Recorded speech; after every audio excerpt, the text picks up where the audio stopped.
Welcome to Diablo World and Q&A.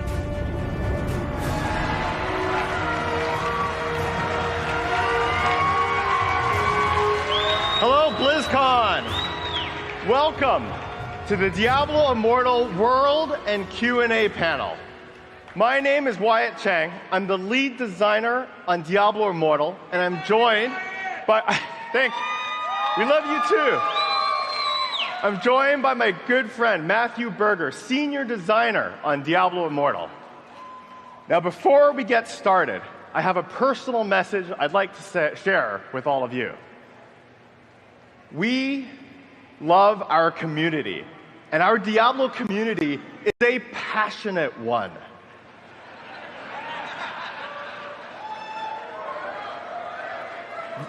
Very passionate one.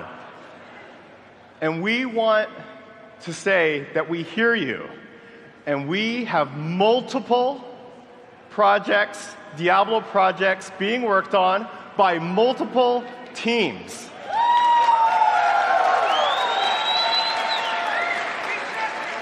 Diablo Immortal is one of those projects we're very excited about, but there are others.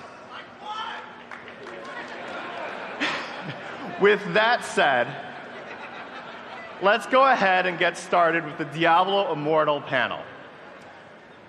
Here's what it's going to look like today. We're going to start by exploring the history and events leading up to Diablo Immortal.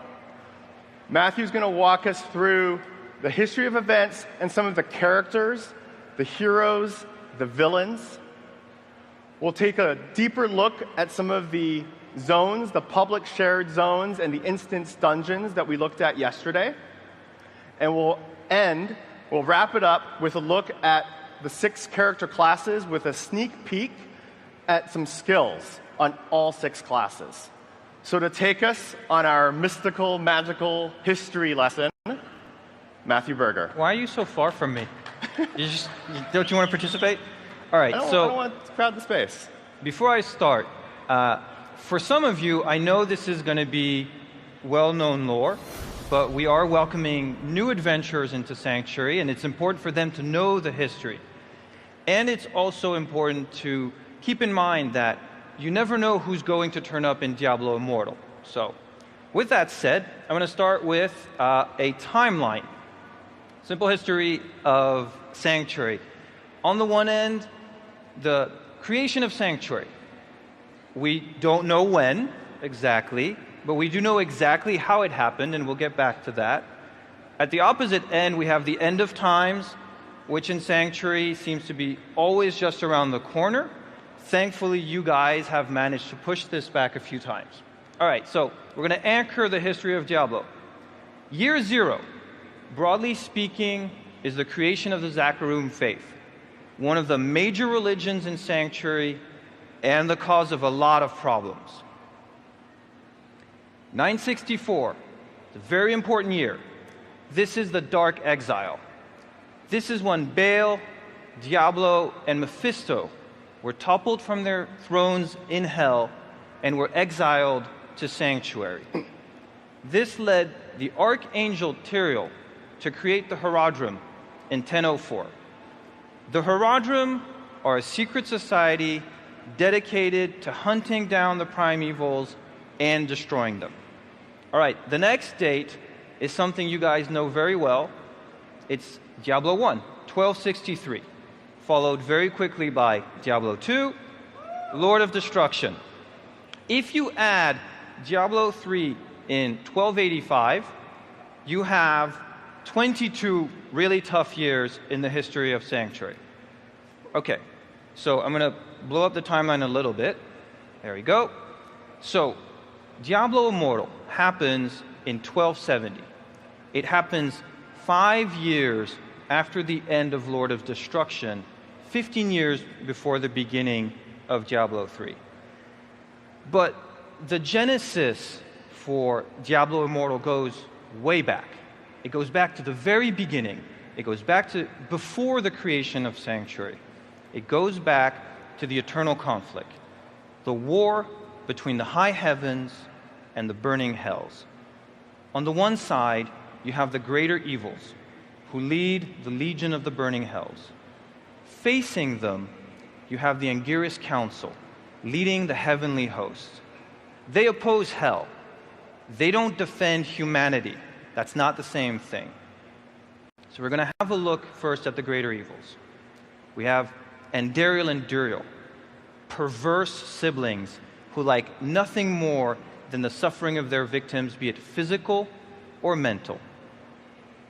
Asmodan, Belial, never content with their place in hell, always reaching for more, always wanting more power. Baal, Mephisto, the heavy hitters, these guys have been a plague on humanity for hundreds of years. They have been trying to conquer Sanctuary using every trick in the book: guile, force, corruption. And they are never more terrifying than when they bring with them the Lord of Terror himself, Diablo. Hey, Matthew, there's no caption on Diablo. There's a reason there's no caption on this slide, Wyatt. There's a reason his name is on the game. Everybody knows Diablo. Hundreds of players, thousands of players, millions of players have fallen before him and yet stood up again to face him. Now, opposing the burning hells, the Angiris Council. I'm not going to go through all of them, but there are a few notable members. Imperius, Archangel of Valor, the current leader of the council, proud, unbending Imperius, has maintained a strict order in heaven. Malthael, Archangel of Wisdom, the original leader of the council. And we know, having played Reaper of Souls, that he takes down a very specific path. He goes down another route. He becomes the Angel of Death, which, leads me to believe he might not have been the right pick for wisdom. And then there's Tyrael, Archangel of Justice, our greatest champion after you guys, Sanctuary's greatest defender. Now, heaven and hell fought countless battles, and nothing was more contested during their war, during this eternal conflict, than the World Stone, housed within the fortress of Pandemonium. This object of immense power allowed whoever controlled it to reshape reality. It passed hands constantly between the two sides as the battles ebbed and flowed, until one day, a pair of renegade lovers who wanted out of the eternal conflict stole the World Stone. Lilith, the demon daughter of Mephisto, and the angel Inarius. They stole the World Stone, and they used it to create their Eden. They used it to create Sanctuary. And on Sanctuary, they came together along with other like-minded demons and angels, and for their union came humanity. The humans of Sanctuary are the descendants of angels and demons. Lilith and Inarius used the World Stone to hide Sanctuary from both heaven and hell. And for a time, on this Eden, there was peace. There was peace on Sanctuary. You cannot fight over something you don't know exists. Obviously, this changed. So what changed? Well, we're going to go back to our timeline. Zachariah Faith, year 0, 1263, 1285. Life expectancy in Sanctuary, not very high. The bleak years. Yeah, it's tough years, man. It's tough. So what changed? Well, about 2,000 years before the creation of Sanctuary, an enterprising wizard decided to try and summon a demon into Sanctuary for the first time, and good on him, he did it. What could go wrong? Awesome. Yeah. And Just summon a demon. For the first time, heaven and hell all of a sudden discover Sanctuary. They realize it exists. There's a place, and there are people on this place. And they start fighting. It is one demonic invasion after the other, culminating in 1265 with Baal trying to corrupt the World Stone using the Shard of Destruction. Trying. But many of you know that that is the wrong word. Baal was actually successful. He was able to do it. And in that moment, there was no choice. Tyrael, Archangel of Justice, grabbed his sword and shattered the World Stone, sacrificing himself in the process. So why don't we have a look at this iconic moment from Diablo's history, from Diablo 2 Lord of Destruction, the destruction of the World Stone.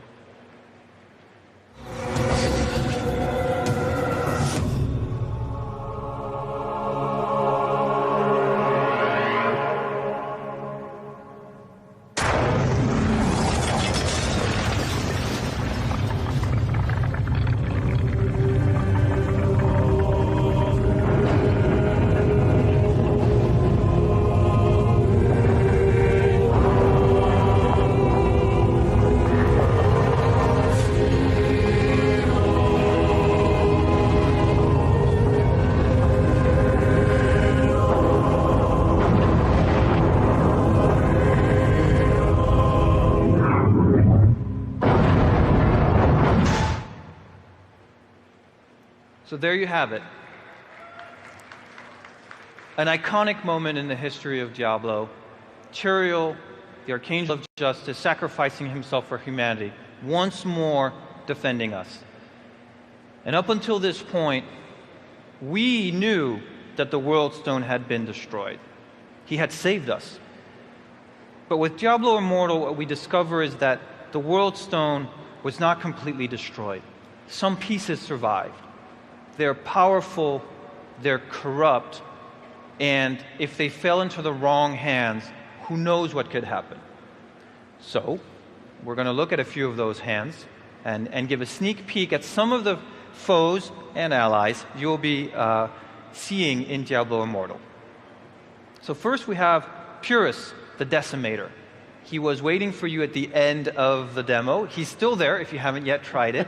But for those of you watching this on the virtual ticket or at home, he will be waiting for you in Diablo Immortal.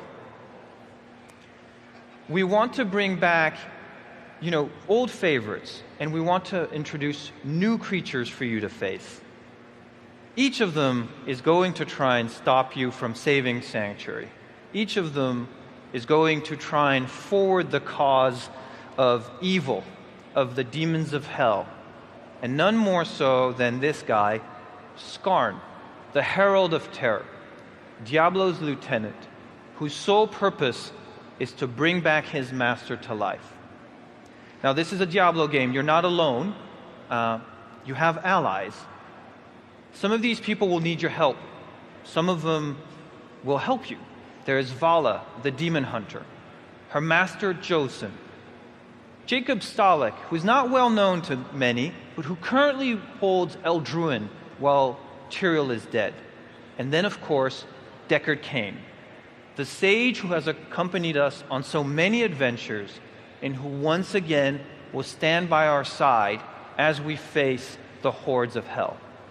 Now, I'm going to pass it on to Wyatt, who's going to take us through a few more of the zones into greater depth, and then the classes. Cool. Awesome. Thanks, Matthew.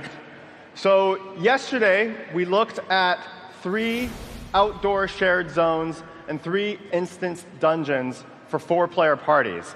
And we're going to take a closer look at some of those zones, starting with the Bilefen.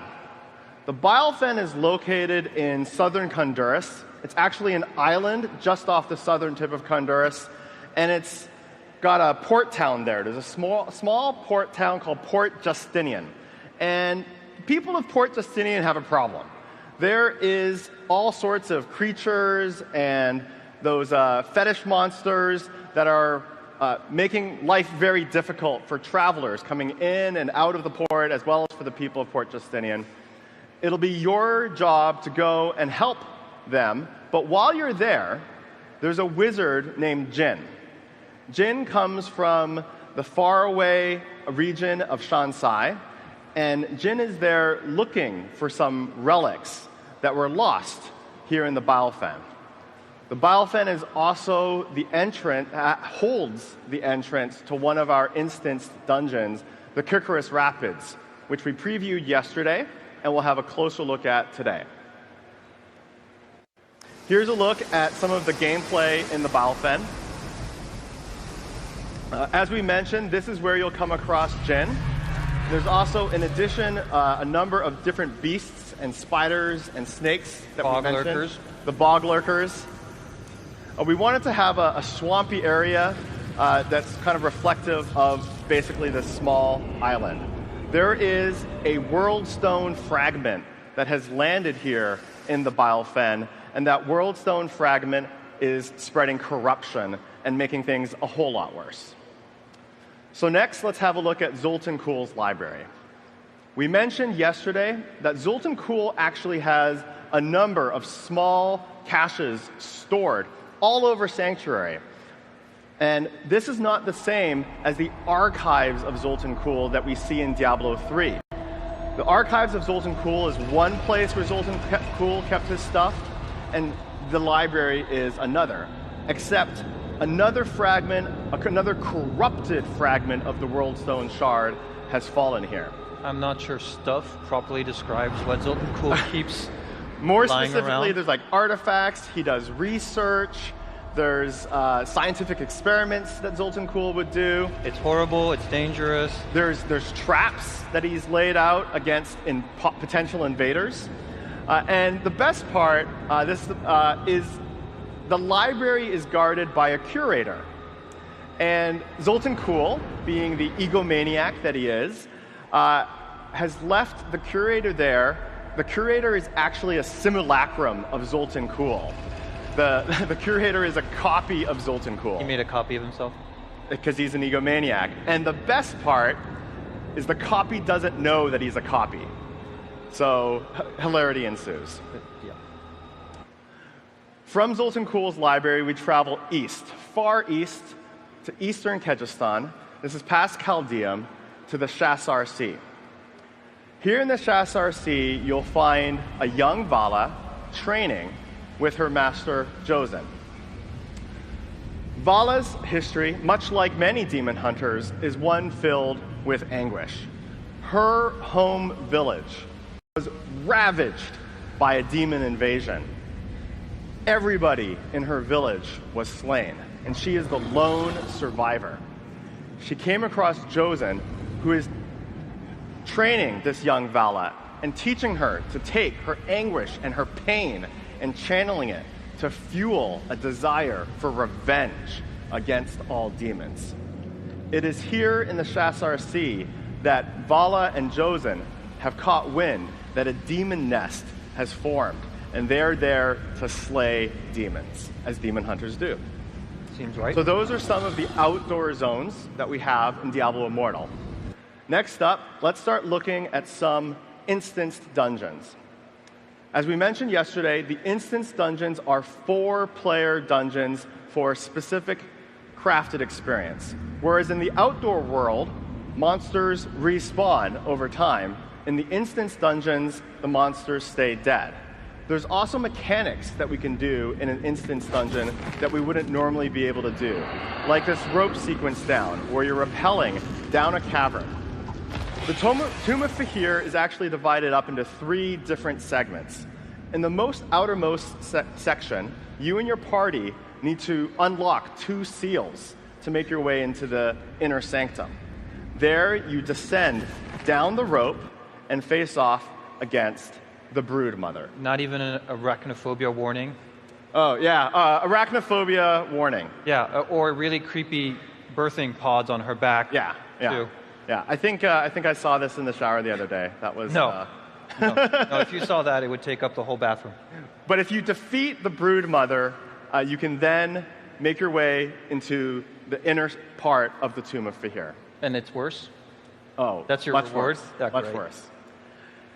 Another instance dungeon that we're going to be looking at is the Kykaris Rapids. The Kykaris Rapids, we kind of mentioned that instance dungeons let us do things that we wouldn't be able to do in the outdoor world.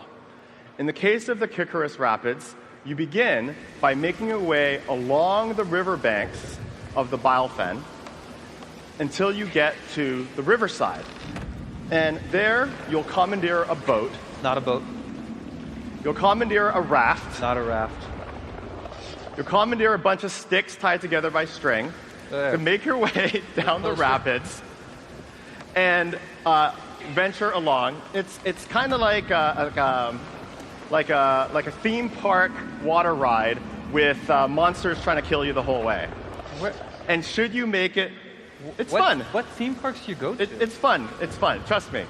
And if you make it, if you survive to the end of this crazy theme park twisted ride, It's fun if you survive. you'll face off against the fetish patriarch. Notice that there's 3 fetishes, not Well, 1. I guess it takes 3 fetishes to make 1 fetish patriarch. That's your excuse. Yeah. Okay, let's move on. The Forgotten Tower. So we hinted at this yesterday, and yes, we are going back to the Forgotten Tower. The Forgotten Tower is an area that we originally saw in Act 1 of Diablo 2. It is home to the Countess, or it was. In Diablo 2, many of you killed the Countess already. Some of you many times. And here, her cultists, her followers, have found a way through a sick, twisted blood ritual to actually resurrect the Countess and bring her back to life.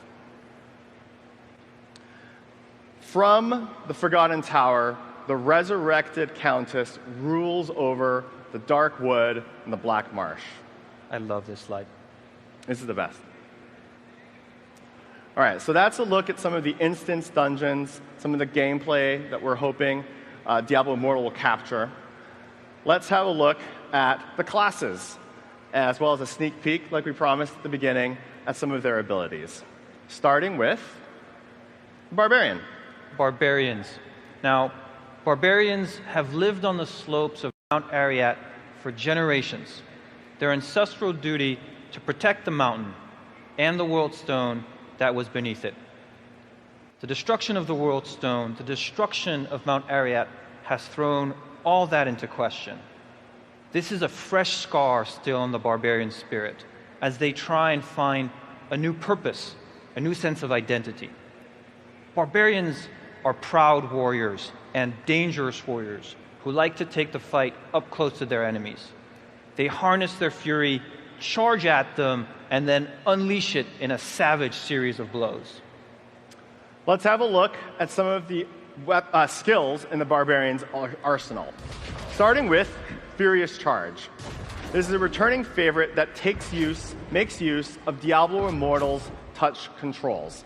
With the ability to aim the skill in different directions, you can direct the Barbarian to tackle multiple enemies in a line. Another returning favorite is Hammer of the Ancients.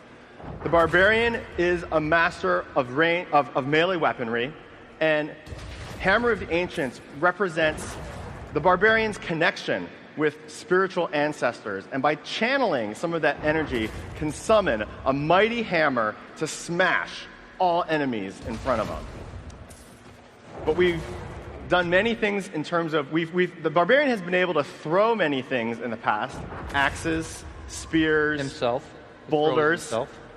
And in Diablo Immortal, we have a throw ability that allows you to throw enemies at each other. In Diablo Immortal, you can pick up that annoying Fallen and throw him at his friends. At the shaman. At the shaman. That would probably be the best choice. All right, the Necromancer. Necromancers, disciples of Rathma. Necromancers represent the thin line between light and darkness. They believe that it is their sacred mission to maintain balance between these opposing forces. As befits their unique mission, necromancers are willing to use a power that no one else is: control over the dead. Whether it is raising a skeleton from the ground, or ripping the bones out of a corpse and using them as a projectile, or even using a necromancer's own blood to empower themselves. Now, wouldn't be a necromancer without the ability to raise skeletons. We loved the way that Diablo 3 Reaper of Souls, with the rise of the Necromancer Pact, allowed you to direct your skeletons at who to attack next. And so we're bringing that functionality into Diablo Immortal.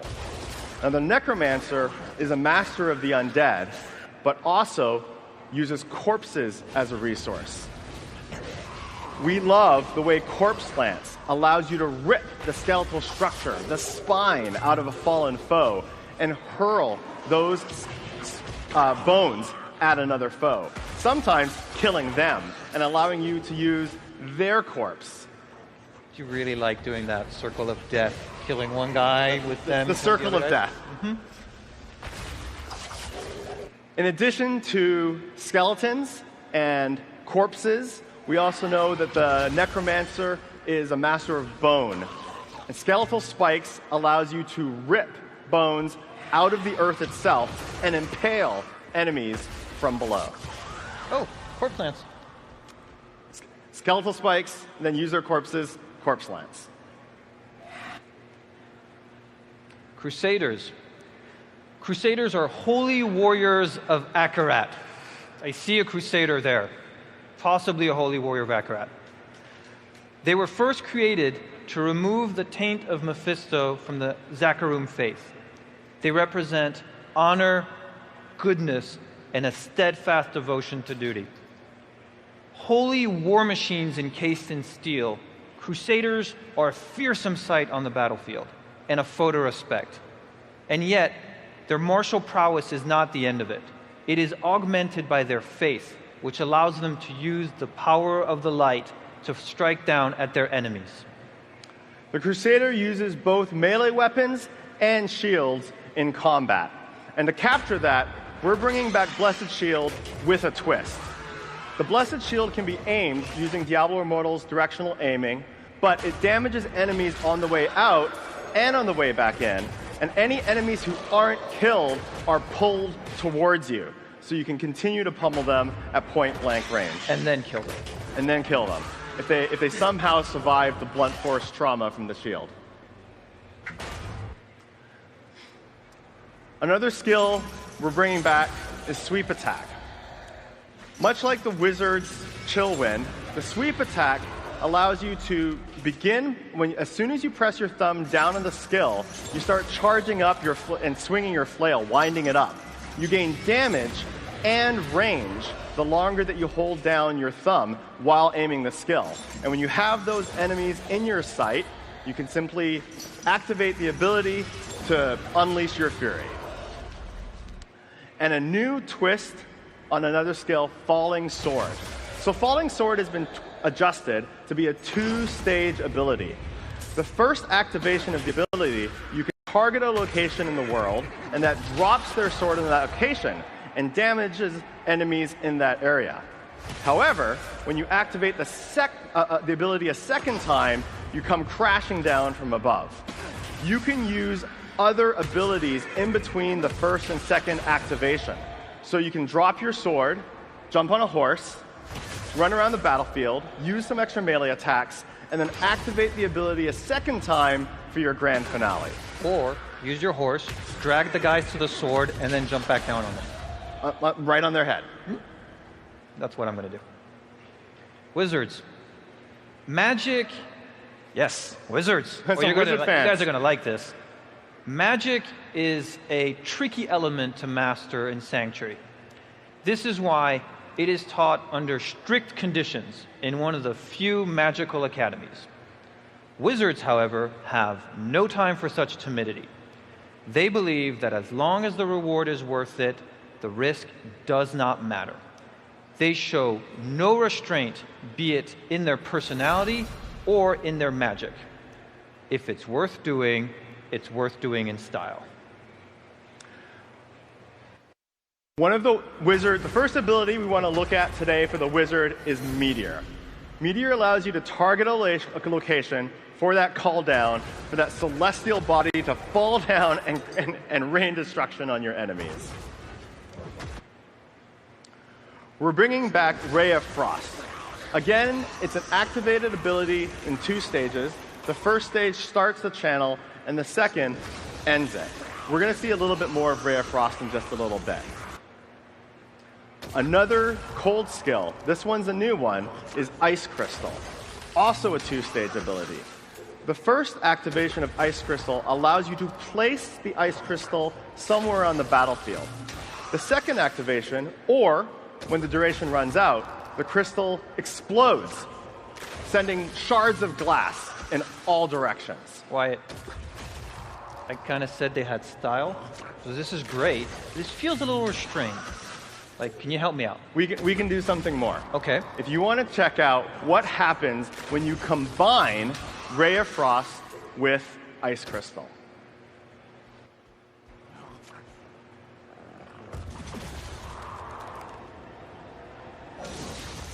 Ooh, cool. That makes me happy. I like that. It's pretty fun. So the first activation, you drop your Ice Crystal at a spot near some enemies, channel in Ray of Frost, which gets fractured by the Ice Crystal in all directions, and then follow it up with a final explosion. Demon Hunters. Yes. So Wyatt told you a little bit about Vala, and Vala's story mirrors the story of a great many demon hunters. Tragedy at an early age. She had a choice to make. There was a moment after this tragedy, a moment so brief that it existed between two breaths, and yet it stretched before her across all eternity. Was she going to give up? Was she going to go on?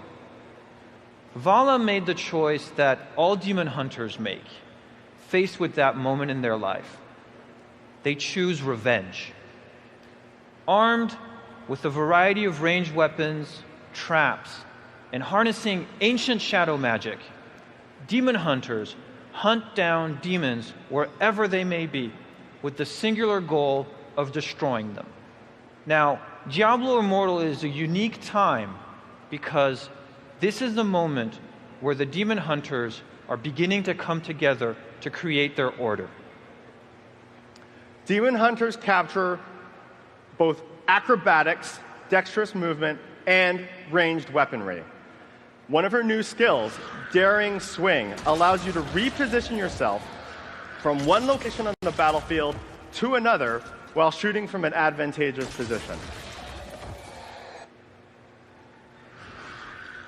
Strafe is another skill that really captures that demon hunter essence with the ability to have both mobility and ranged weaponry at the same time. And Rain of Vengeance captures that sense that the demon hunter can fire a cluster of arrows up into the air, which then rain down and puncture all enemies in the affected area. You cannot stop using Daring Swing. Did you do these? Daring Swing's super fun. It's super fun to use. Is. Monks, holy warriors from the land of Ivgarod. Monks' strength comes from within.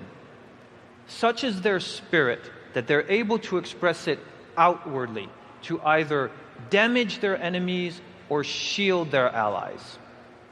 While monks wield weapons, they're more than capable of defeating their enemies with their bare hands.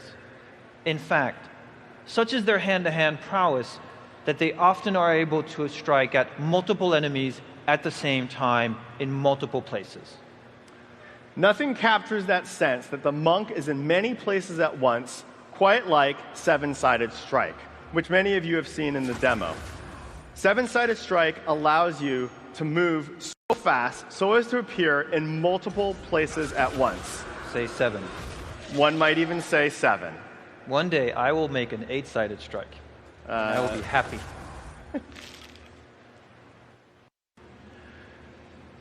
In Diablo Immortal, the monk also has kick, but it's a little bit of an amped up kick.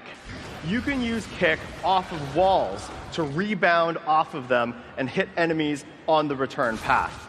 If an enemy is near a wall, you can slap them once with your foot on the way in, rebound off the wall, and kick them in the back of the head on the way back for even more damage. And then 7-sided strike if anybody's still standing. And finally, we feel the monk needed a skill that represents the spiritual side I agree. of the monk. I agree. A more transcendent. Imprisoned Fists allows you to hit an enemy in just the right way that you knock their spiritual essence out of their body. That is not spiritual. It's very spiritual. It's very zen. That is not Zen. I find it very relaxing. Okay, it might be relaxing.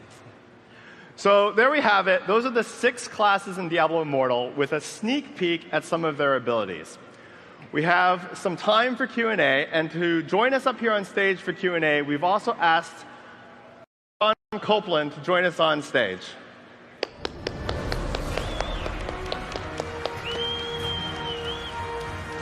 Sean. And welcome, Sean. Sean, why don't you go ahead and let them know your role at Blizzard? Well, absolutely. My name is Sean Copeland. I am Blizzard's head lore master for story and franchise development, and I am these gentlemen's resident Deckard King. Yeah, pretty much. Wow. All right, so we have a microphone set up over here with our beloved community manager, Brandy Camel. Go ahead and come up to the mic. Hi. First, I want to say thank you. Your passion has been huge for Diablo, and we really do appreciate it, even if there's been some negativity. Oh, thank you. Thank you. Just thank you. I wanted to ask about the most important primeval, Mephisto. Mm-hmm. Can we expect to see him in any form? It's too early to say, which is I know is sort of a dodge, but it's too early to say. I think one of the things that's exciting is we are exploring how some of the primevals might be returning faster than they should. So I will leave it at that for the moment. Thank you.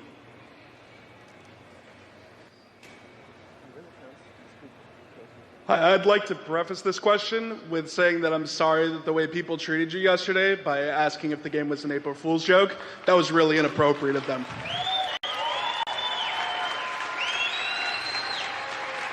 My question, however, is the possibility of socketing returning with the possibility of runic keywords, as in like in Diablo 2, where you could combine certain runes to create certain effects? Yeah, so I can't speak to runes and rune words specifically, but we are currently looking at itemization. It's a great time for us to actually talk about items a little bit. For those of you who played the demo, and if you haven't, you still have a few hours to do so, but you probably noticed that the inventory was disabled. We're currently looking at what itemization should look like. As we mentioned yesterday, we definitely know that legendary powers should be part of the itemization. And I think there's another stage to itemization, which is once I have an item that I really like, how can I make that item even better? And to complement that, how can is there enough depth to the item system for me to make some good decisions about how to improve that item? So I think I can safely say that socketing will definitely be part of your items, but specifically how we have, do we have gems, do we have runes, do we have legendary gems? These are all things that we're evaluating. We're looking at Diablo 2, we're looking at Diablo 3, and we're trying to figure out if we want to do something like that or something entirely new. Okay. Thank you very much. You're welcome. How you doing? Hi. Great. Hey. So, this being a mobile game, will we expect to see a lot of microtransactions, or will it be single pay? Yeah, no, that's a good question. So it's always been the tradition at Blizzard that we work on gameplay first. It doesn't matter whether it's a box product or whether it's a free-to-play product. We haven't figured out the business model. That's been the case for Hearthstone. That's been the case for Overwatch. That's the case for Diablo Immortal. We want to focus on making an excellent game first. We'll have the systems, we'll have the items, and then when the game is complete, or when we're farther along, we can take a look at the game and figure out what the right business model is. All right, thank you. Great game first. First, I want to say hello. Hi. Hey. So I have a question. It's about how do you guys plan to stay relevant with a mobile game as your next game in a heavily dominated PC genre, especially with upcoming new games like Wolcen and Last Epoch? So there's a number. I'm trying to avoid saying this, but I'm going to say it anyway. That there's multiple Diablo projects being worked on. Have I said this before? I don't, by multiple teams. No, I'm just joshing with you. On a serious note, yes, we have multiple projects in the works. We love Diablo. I think for us, we're really the most concerned at making sure that we're making excellent games. We look at other games. We're all super passionate gamers at Blizzard. We play games from all over the place on all platforms. We play board games, we play card games, and we're always looking at it for ideas from all places, and that informs how we can bring good design and ideas to our games going forward. Thank you. Thank you. Hey guys, I know all of our questions and concerns are coming from a place of love because Diablo is all very special to us. Of course. As we know in like Diablo 3, the real money auction house was a pretty big problem when you brought money into trading. Even in D2, there wasn't really a direct trading thing, but we saw a lot of problems with people, selling rune words, $20 for a perfect Breath of the Dying or something like that. So do you have any ideas how you're going to do trading in Diablo Immortal, or how to prevent people from trading for real money? So I think right now what we're looking at, we do have some ideas. I think that when you look at Diablo 3 at launch with the auction house, it sort of allowed players to get the best items without playing the game. And then with Reaper of Souls, we made changes to the game to make everything soulbound. And I think that as we think about an online game, it's nice to make sure that you're earning the best items, but it's also, you want to be part of a greater economy, a greater society. And when I think about that problem, an example I like to refer to is gems in Diablo 3. Where in Diablo 3, you could have rubies and emeralds. And maybe if you had a lot of rubies, 10 rubies, and I had 10 emeralds, maybe I could trade you 10 rubies for 10 emeralds, and that would be okay. We know that's okay because, Kanai's Cube has a recipe that lets me turn rubies into emeralds, but I do it through a Kanai's Cube. If I could do that somehow with another player, functionally it would be the same, but I would feel like I was part of this greater economy and this greater society, and that's an important part about making a mobile MMO.